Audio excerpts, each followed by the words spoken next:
Bueno, el tema de la presidenta Dina Boluarte, la cirugía, las firmas, continúa en la agenda y en la discusión pública.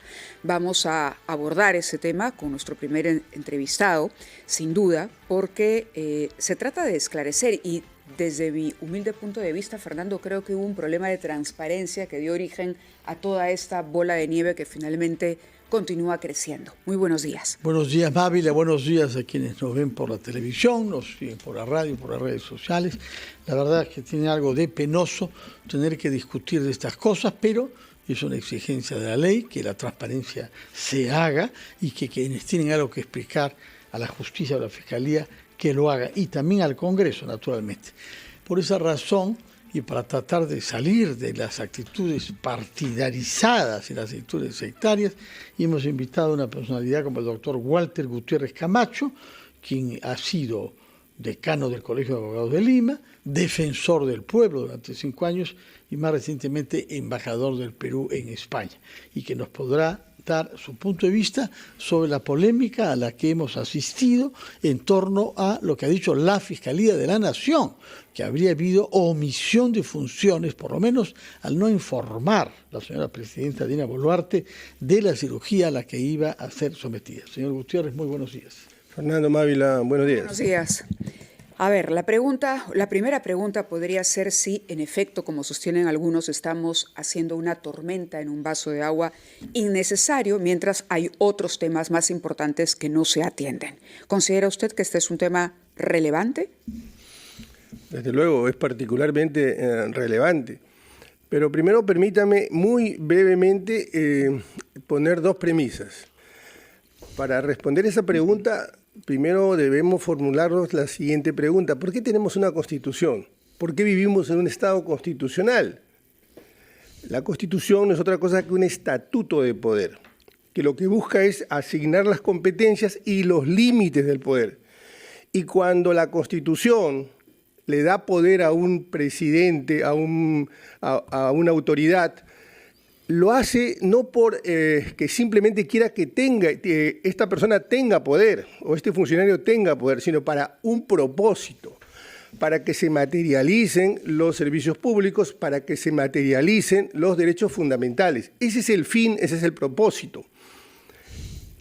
Si revisamos el artículo 118 de la Constitución, hay 23 competencias, 23 funciones del presidente de la República. En un Estado constitucional no puede haber poder sin límite, poder sin control y no puede haber vacío de poder. Entonces le hemos entregado poder a usted para que usted cumpla todas esas funciones que están en la Constitución y no puede haber vacío de poder. Y si usted considera que pudiera haber un vacío de poder, usted considera que pone en riesgo esas competencias que están en la Constitución, usted tiene que informar mínimamente al Congreso, porque no tiene vicepresidentes, mínimamente al gabinete. Esto quiere decir que la presidenta no entiende el papel que está cumpliendo, la gravedad en el sentido de peso e importancia. Correcto, permítame hacerle una repregunta. Entiendo lo que nos acaba de decir, pero ¿qué sucede si en efecto, como usted dice, es un problema de desconocimiento por parte de la señora Boluarte de las obligaciones que asume cuando se convierte en presidenta de la República? Esto es distinto a vacío de poder. En efecto, de acuerdo al señor Otárola, ella no estuvo inhabilitada, es decir, seguía atendiendo, conversando con los ministros mientras se recuperaba de esta operación. ¿Para usted sí hubo vacío de poder? A ver, por lo menos hubo un riesgo de vacío de poder. Ajá. Y usted como autoridad, usted como presidenta, tiene que prever esa circunstancia. Usted no puede poner en riesgo la marcha del país. Acabo de decir que tiene usted 23 funciones expresas en la Constitución y la 24, que es una cláusula abierta, otras más que le señala la ley. Usted no puede poner en riesgo nada de eso. Pensar de otra manera querría decir que usted tiene una visión patrimonialista del poder. Es decir, el poder le pertenece y usted no le rinde cuentas a nadie. Bueno, cuando escuchamos algunos discursos de la presidenta o cuando escuchamos, por ejemplo, como ayer ocurrió al señor Wilfredo Oscorima, en una clara defensa, pero además que llamó la atención por la energía que le puso, la verdad, en Ayacucho, decir que se defiende la democracia y que la democracia, uno entendería que por la cabeza de nuestras autoridades hoy, quienes están en el gobierno, la democracia equivale a ellos, es decir, son casi un sinónimo, pero sí entiendo el razonamiento. A lo que voy es a, ¿esto es un delito o es una irresponsabilidad, una ligereza, una falta de transparencia que una vez más exhibe la presidenta Boluarte? Bien, partiendo de lo que acabo de decir, mi mirada, mi interpretación es una mirada y una interpretación finalista. El propósito para el cual tenemos una Constitución, vivimos en un sistema constitucional. No hay una norma que expresamente en la Constitución diga que la presidenta debe informarle. Pero eso es quedarse atrapado en la literalidad de la Constitución. Desde mi punto de vista, sí debió informar y desde mi punto de vista, como acabo de decir, si leemos toda la Constitución, ha incumplido la Constitución, pero esto no nos lleva, esto no me conduce a señalar que debe saltarse a una vacancia. Por ejemplo, no se debería, entiendo por lo que acaba de decir, no, o sí procedería una vacancia. No, porque la vacancia es en realidad una institución netamente política. Es verdad que tiene marcos legales, pero es una decisión estrictamente política. Por eso es que está en el Congreso, que es el epicentro de la política, y por eso se requiere además una votación agravada. No creo que debamos saltarnos a eso, porque eso significaría más inestabilidad, ya suficiente inestabilidad ha tenido el país, pero creo que debe servir para que se establezca un procedimiento y para que se remarque que el presidente está sometido permanentemente al escrutinio público, que debe rendir cuentas. No puede ser que el primer funcionario del país considere que no debe informar, que no debe rendir cuentas, que no debe ser transparente. Y un reclamo aparte creo que se merece el Consejo de Ministros, ¿ah? Correcto. Hablamos de ello, ¿le parece? Pero escuchamos antes a nuestros anunciantes. Son las 8:17. Son las 8:20, estamos conversando con el doctor Walter Gutiérrez, ex defensor del pueblo, a propósito de la polémica que se ha suscitado con motivo de la revelación de una operación y de una convalecencia que habría vivido la presidenta Dina Boluarte para hacerse una rinoplastia, esto ya hace algunos meses. Y hay un debate. Usted estaba refiriendo a algunos artículos constitucionales que se hayan concernidos por lo sucedido. Resúmanos su punto de vista constitucional, por favor. Bueno, quería hacer un alcance, una acotación. Creo que también juegan aquí un papel los ministros de ese momento, porque recuerde que la Constitución establece que los ministros son corresponsables en lo administrativo, en lo constitucional, incluso en lo penal, si el presidente cometiera alguna infracción legal, jurídica, y salvan su responsabilidad renunciando. Y esto no se refiere solo a las sesiones del gabinete. El ministro es un cogestor, un colaborador del presidente, forma parte del Ejecutivo, pero también es un filtro de control, porque hace un momento, cuando se iniciaba esta entrevista, decía que el Estado constitucional no es otra cosa que la Constitución no es otra cosa que un estatuto de poder. Y el ministro controla también en el Ejecutivo las acciones de los otros ministros y del propio presidente. Por eso es que no hay acto de gobierno sin un refrendo del ministro, sin el concurso de la firma de un ministro. Entonces, si usted es ministro y el presidente está ausente una semana, 10 días, usted cuando menos pregunta, ¿dónde está el presidente? ¿Qué pasa con el presidente? Y usted pregunta porque usted es responsable en el sentido cabal y jurídico del término de lo que está sucediendo. Entonces sí me parece que los ministros tienen que entender cuál es su papel. Su papel es ser cogestores, pero también son un filtro de control en el gabinete. Y desafortunadamente, desde Castillo, se ha agravado esta situación donde los ministros creen que son secretarios. Sí, ahora, entre los constitucionalistas que he visto pronunciarse, quiero destacar el caso del doctor Víctor García Toma, quien ha sido embajador bajo la presidenta Boluarte ha sido presidente del Tribunal Constitucional y que es insospechable de tener mayores sesgos, me parece en este caso, y dice lo siguiente: lo que sí merece ser investigado y eventualmente sancionado es el que se haya colocado en el portal de Palacio de Gobierno unas supuestas actividades en esos días en que la presidenta llevó a cabo actividad remota. Hay medios de comunicación que habrían demostrado que esas fotos pertenecen a fechas anteriores.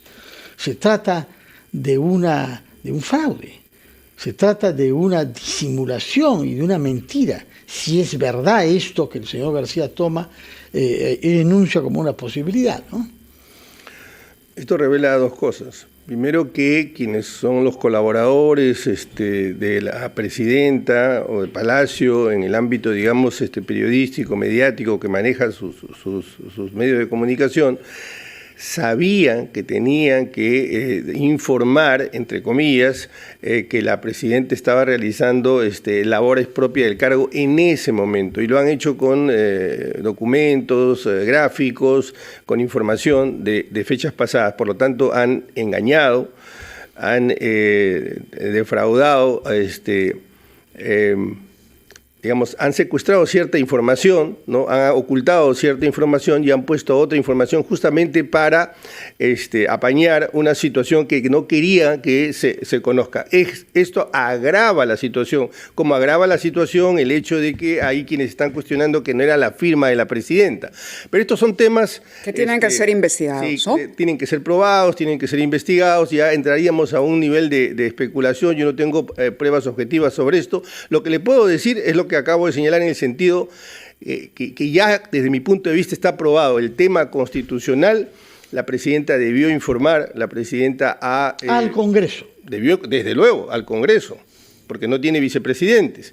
Y con todo también debió informar al Congreso en su momento, aún cuando tuviera presidentes. Y creo que por un mínimo de consideración, de respeto y de correcta interpretación de la Constitución, informar a sus ministros.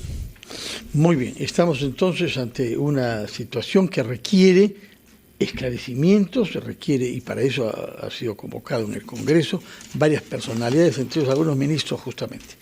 Hablemos sobre otro tema sobre el que se pronunció usted tempranamente el año 19, es decir, hace ya 5 años, y que ha adquirido una nueva vigencia que tiene que ver con el acuerdo de colaboración eficaz entre la Fiscalía de la Nación y la empresa brasileña Odebrecht, que reconoció su culpabilidad, pero ese acuerdo se ha mantenido bajo reserva por cláusulas de confidencialidad que se habían pactado con la empresa.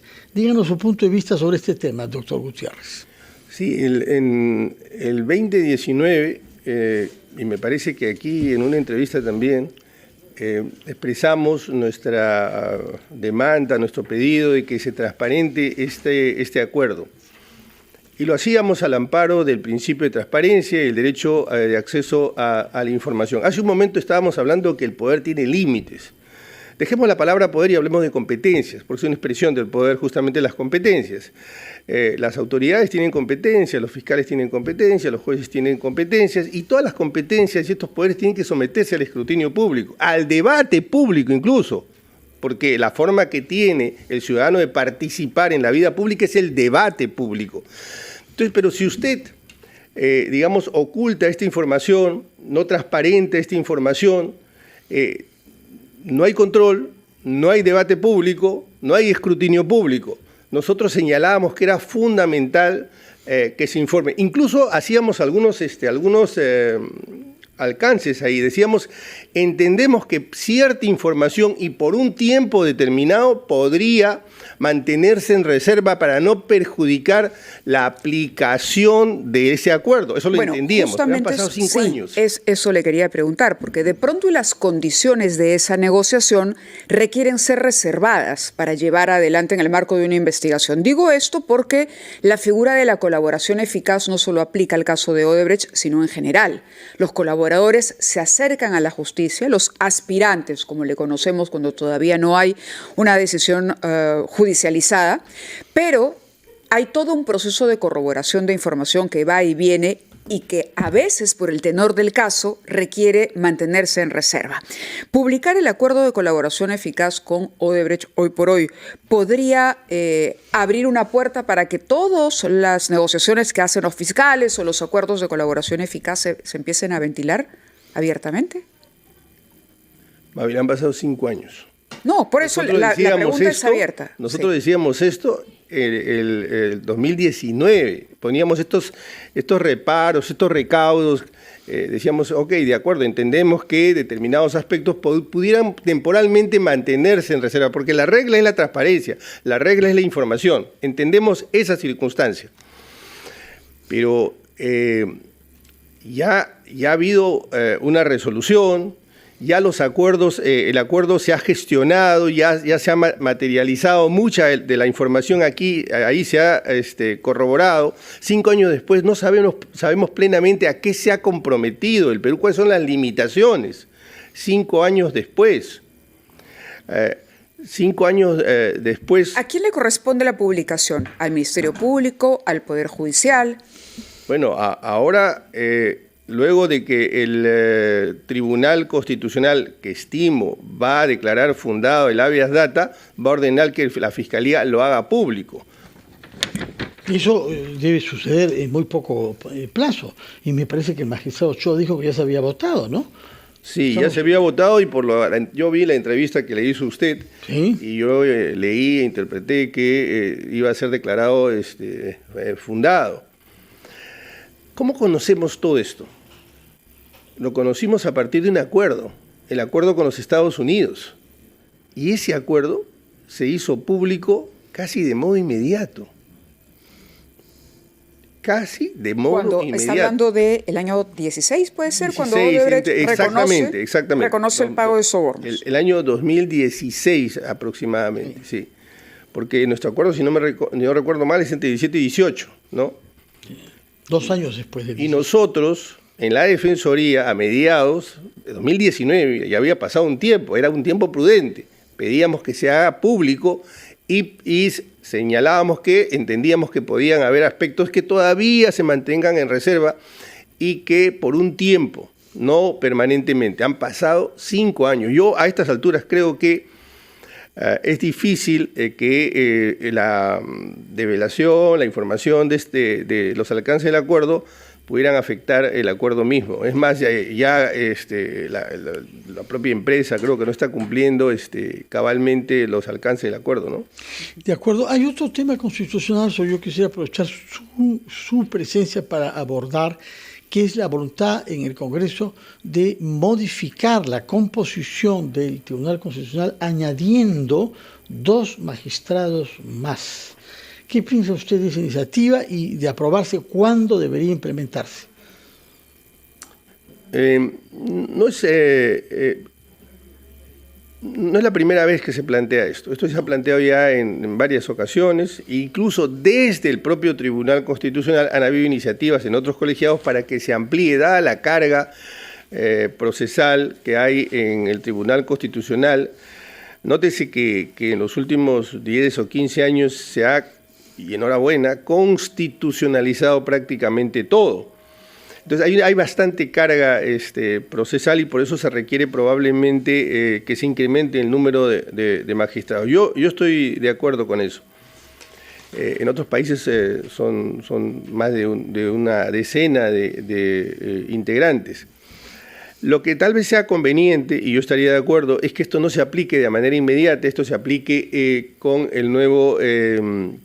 nueva elección, la nueva composición del colegiado. La combinación de ambas cosas me parece que sería lo correcto. Son los congresistas que elegirían a los 2 nuevos y son ellos que aprueban que se introduzcan 2 más. Entonces, efectivamente, eso es tener un poder sobre una institución autónoma.